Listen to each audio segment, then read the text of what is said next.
रमज़ान में भूख और कमज़ोरी से कैसे निपटा जाए। रमज़ान उल मुबारक का महीना शुरू हो चुका है और हर मुसलमान पूरे जोश और जज्बे के साथ इस महीने में भरपूर इबादत करना चाहता है। बूढ़े हों या जवान या बच्चे, सभी का जज्बा देखने वाला होता है। 15 घंटे के तवील रोज़े में अक्सर लोगों को भूख और कमज़ोरी की शिकायत होती है। इसके बावजूद इनका इबादत का जज्बा कम नहीं होता। दिन भर होने वाली कमज़ोरी की वजह नींद की कमी, नाकिस ग़िज़ा और डिप्रेशन भी हो सकता है। कुछ तरीकों पर अमल करके रोज़े में होने वाली कमज़ोरी पर आप आसानी से काबू पा सकते हैं। अच्छी तरह सांस लें।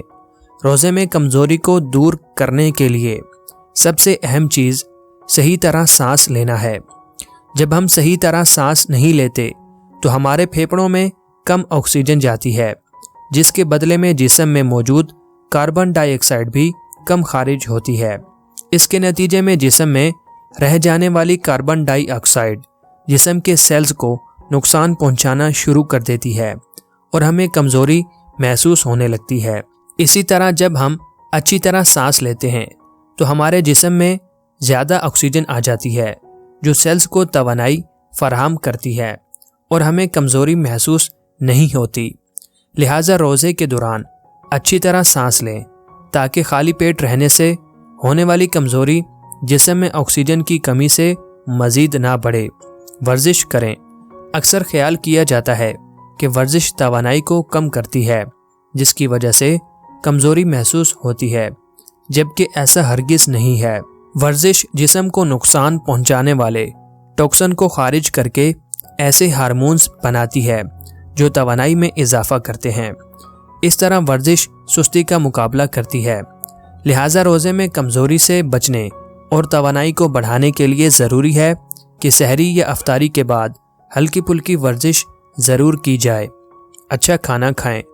रमज़ान में भूख और पेट की खराबी की सबसे बड़ी वजह सहर और अफ्तार में खाया जाने वाला मुज़र सेहत खाना होता है। लोग अफ्तार और सहरी में अपनी पसंद और मर्ज़ी का खाना खाते हैं, ये सोचे बगैर कि रोज़े की हालत में ये खाना इन पर क्या असर डालेगा। इस तरह या तो सहरी के बाद से ही इन्हें भूख लगना शुरू हो जाती है और अगर वो ज़्यादा मिकदार में खाते हैं तो इनका हाजमा ख़राब हो जाता है और इन्हें प्यास लगना शुरू हो जाती है। इन मसाइल से बचने के लिए बेहतर होगा कि आप अपने लिए ऐसी ग़िज़ा का इंतखाब करें जिसमें हर तरह की तवानाई फराहम कराने वाले अज्जा मौजूद हों। सहरी में कार्बोहाइड्रेट वाली ग़िज़ा खानी चाहिए ताकि देर तक तवानाई बहाल रहे, जबकि अफ्तार में प्रोटीन वाली ग़िज़ा खानी चाहिए क्योंकि प्रोटीन मसल्स को ताकतवर बनाते हैं।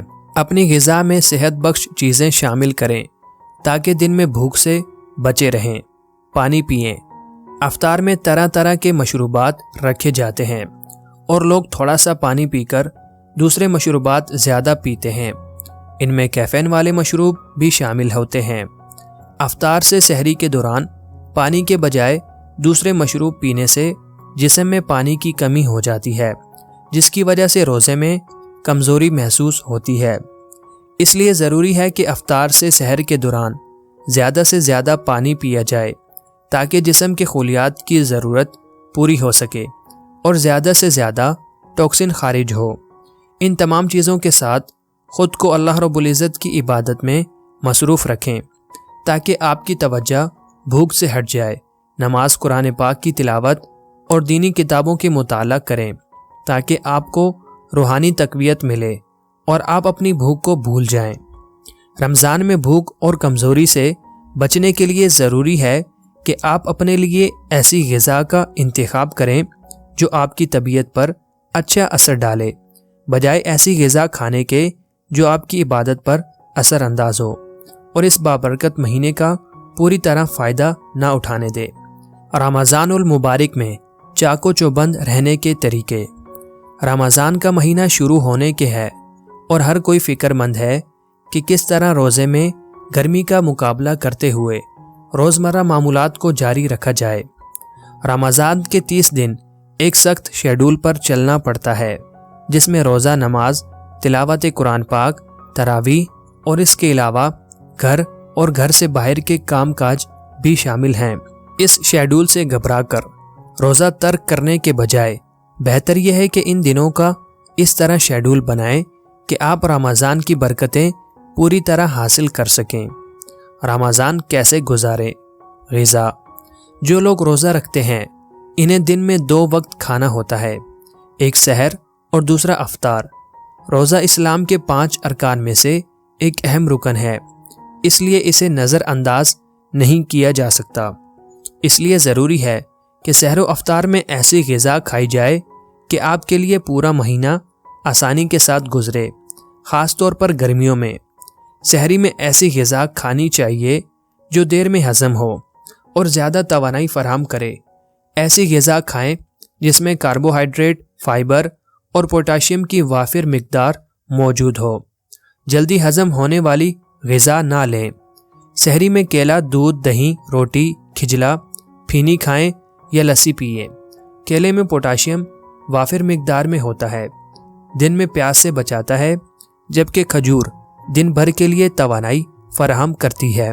کچھ لوگ دودھ میں شربت ملا کر پینا پسند کرتے ہیں، اس میں شکر کی کافی مقدار ہوتی ہے، اس لیے اگر آپ یہ پینا چاہتے ہیں تو ہفتے میں 2 دفعہ لے لیں، جبکہ تیل والی چیزیں ہرگز نہ لیں۔